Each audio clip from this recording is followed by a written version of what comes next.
UMAD on the Amber side, 5 Mo's, 1 Krill going to be on the Sapphire side, so we're going to have to see what these bans are this time around. The Yamato.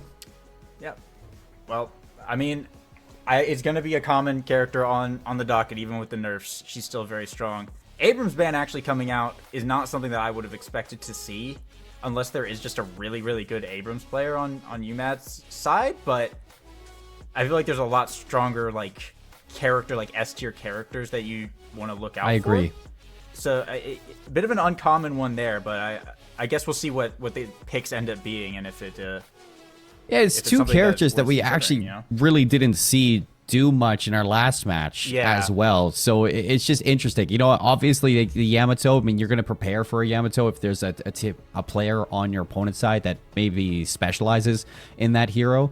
You're going to get that banned right away. But we saw JKL just not really able to do much with Yamato back in our last match, and it surprises me to see it banned this time around, especially, you know, that's now leaving in the Wraith that we didn't see last time, or the Viscous now for teams to look to pick up. And we already get a Lady Geist over from UMAT Esports.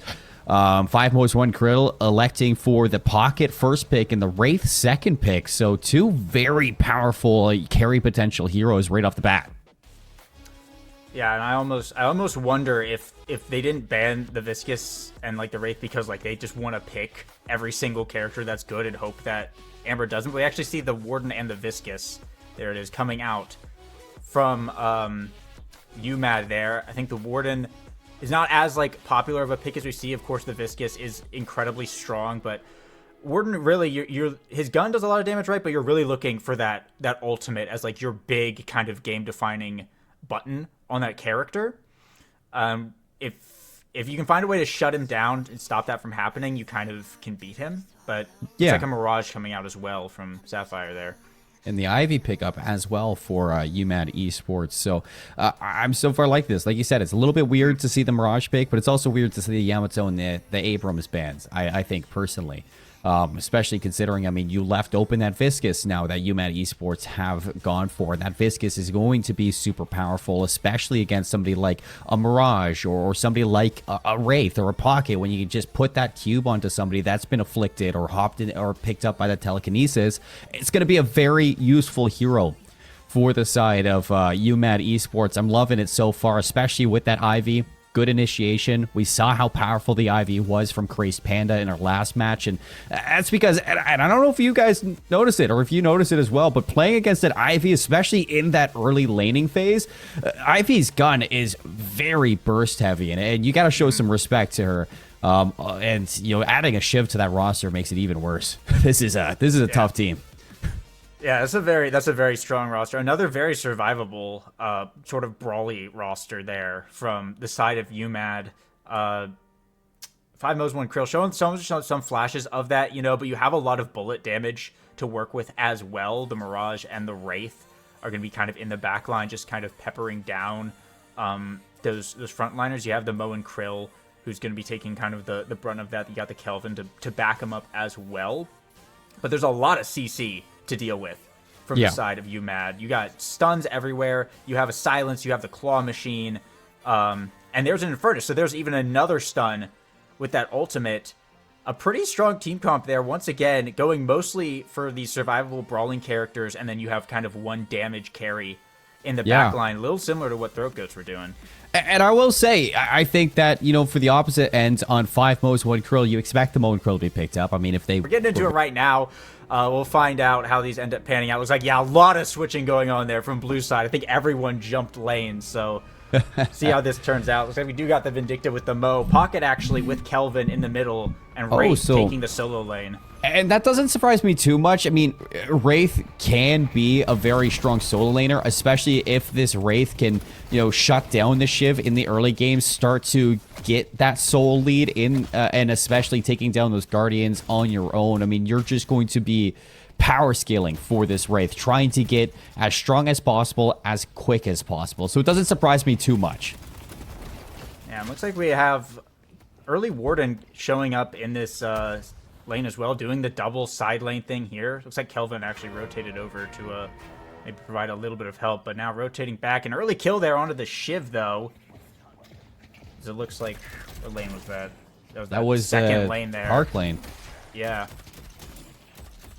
So that's a big Wraith also start a good start. for the Wraith, like we were kind of talking about. If you can get ahead of this Shiv, that's what you expect for 5-1 Krill. If you're looking to, you know, take control of this game and really start off strong, it's looking to get your power carries ahead in souls. I mean, you're looking at the Wraith, the Vindicta, and the Pocket. How fast can you get these items? How fast can you get out of this landing phase and start to gank, start to, you know, stack these lanes, get towards those Guardians right away? And it looks like they're already pushing some of these members of UMAD Esports underneath the York downtown Guardians. So that's a good start for 5-1 Krill. They're going to be able to back up and get ahead in terms of these items. Yeah, and we see Vindicta and Mo here just basically on the stairs, keeping this Ivy and this Geist at bay. Just where you want to be. If you can keep Geist kind of contained early on, it's definitely a good thing. She has the real potential to be a problem in that early game, but having her make her spend that health to get you away from there, force her to take those trades that she doesn't want to, and you could be looking pretty decently. You want those characters to get fed over in that third lane there, and it's a pretty decent start. Already 5k up in this laning phase for 5-1 Krill, so looking pretty good to start off.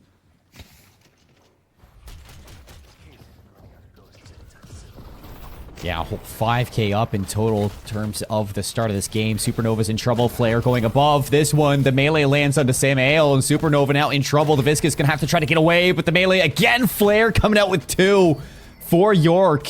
And 5-1 Kill just continue to rack up these kills. That's going to be some major pressure onto this York Guardian and potentially even threatening to destroy this Guardian within the first 8 minutes of this game. Yeah, and once again, over on Park, the Wraith power diving the Shiv, getting another kill. The Ivy also going down.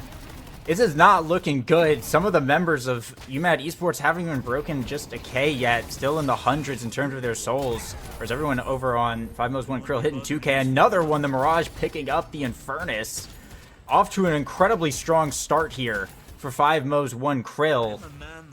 I mean, at this point, UMAD Esports, they need to adjust to start playing defensively kind of already, because things have not gone their way to start off this landing phase for sure. This is exactly what I expected our last match to look like. Yeah. For X No Axes, I thought this was kind of going to be what we were looking at. The car trick coming out and just 3 right to the dome. Stye gets deleted by the Beanas. And the Wraith just continuing to tick down on these Guardians. You look across the entirety of UMAD Esports. Already, Greenwich has lost their Guardian towards the downtown side. You're threatening to take it on blue side as well, and same with Park. I mean, this is not the start you were hoping to. Just take a look at the soul lead in general. 25k to 8k souls. This is a bloodbath. Yeah, oh, and more kills just coming out left and right. We're 4 minutes into the game. What is that? 7, 8, 9, 10, 11, 12. There's like 13, 14 kills so far. 4 minutes in. The confidence from 5-1 Krill. I mean, we saw it there with that Wraith play. They knew what their character is capable of. They knew their damage output. They were not afraid to tower dive and all in a Shiv when they had the opportunity to pick up another kill and get even more money. And at this point, you know, we're talking about a 20k soul lead at 10 minutes. Well, how's an 11k soul lead at 5 minutes for 5-1 Krill? I mean, I'd take that all day of the week. But this is one of those situations where you really have to evaluate what you can and cannot do if you're UMAD Esports. What you can do is push out these lanes and, you know, maybe double back, start farming some of these camps. But what you can't do is take fights. And for that reason, you see them trying to shove lanes in, but very attentive on their capabilities of being inside these fights. But you're going to be caught out again if your ace flick shot. The briefcase really doing majority of the damage, but Mamba is going to be able to clean it up with the ice beam. And it looks like maybe Supernova caught out as well here. The Viscous nowhere to go now that you're trapped inside of the snow globe as well. You're going to be able to cube yourself, but as soon as you're done, you just got 3 members waiting for you and you are going to be sent back to the respawn block. So UMAT Esports just continuing to struggle on the map. Samael going to be caught as well. The BNOS starting to get a little scary here on this Wraith. 7k souls alongside the Vindicta. Yeah, everyone on UMAT Esports getting caught. I think they realized just a little bit too late that they're not allowed to really push out their lanes anymore. And a combo under the tower here, Supernova going to go down again as the walkers already just collapsing left and right. 5-1 Krill absolutely dominating this game so far, and I mean the path to victory for UMAT is falling further and further away with every passing moment as another kill coming out on the Ivy here, and another walker about to fall. Flex slots unlocked. It's a bloodbath. 5-1 Krill are annihilating this game right now. This might be on pace to the fastest game I've ever seen, or at least commentated. This is such a one-sided affair, and I think for 5-1 Krill, they're really flexing their mechanics and their knowledge of this game, the way that they're playing together, rotating from lane to lane, and just taking off these objectives one by one. Lady Geist is here, but the BNOS on the flank, that's just going to chip away with double card trick. The spirit damage of this Wraith is starting to scale to a situation that you can't handle.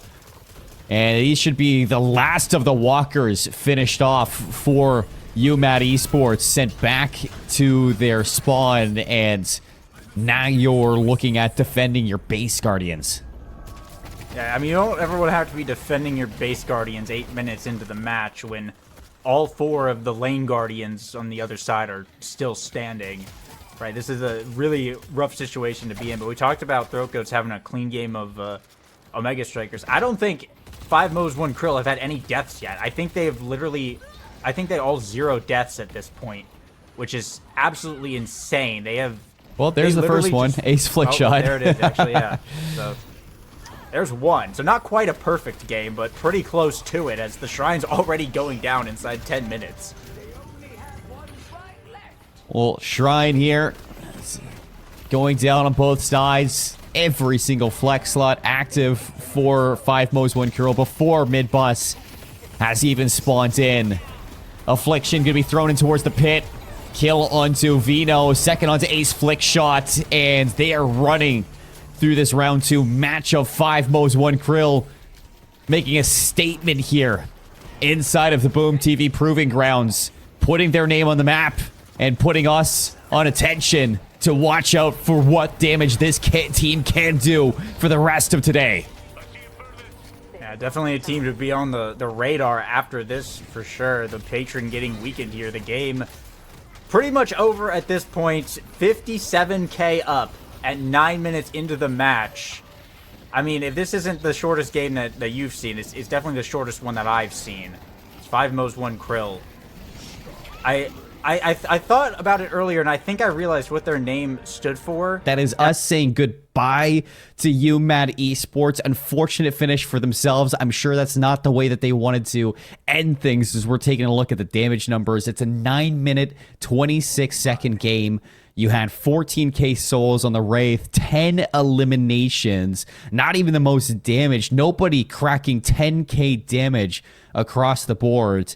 And alongside this pocket, I mean, the BNOS and Flare really stepping up.